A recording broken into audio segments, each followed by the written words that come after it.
In today's video, I am going to teach you how to restore a missing command bar in AutoCAD. If your command bar suddenly disappears, don't worry, this usually happens because of an accidental toggle, and it's very quick to bring back. I will walk you through the fastest ways to restore it, plus a reliable fallback so you can keep working even if the bar isn't visible yet. First, try the quickest keyboard shortcut on Windows. Press Ctrl+9. This shortcut toggles the command line window on and off, so a single press should make it reappear.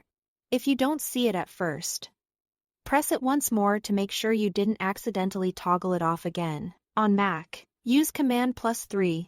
That does the same thing, toggling the command line palette so it becomes visible. Keep in mind that the command bar can float or dock. If it shows up floating, you can leave it where it is or drag it back to the bottom later. The important part is confirming that it's visible again and responding to your input. If you still can't find it, here is a built-in backup that lets you keep working while you sort things out. Press F2 to open the text window. This window acts like a secondary command line. It shows your recent command history and current prompts. You can read what AutoCAD is asking for and continue your workflow without guessing. When you are done using it, press F2 again to toggle it closed. It's a great way to stay productive while you bring the main command bar back. Now, here is the most dependable method, even when the bar isn't showing.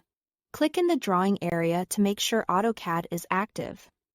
Then type command line and press Enter.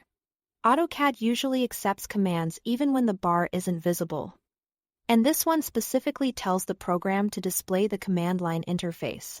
After you press Enter, look for the bar to reappear either docked at the bottom or as a floating palette. If it's floating, you can drag it to a comfortable spot.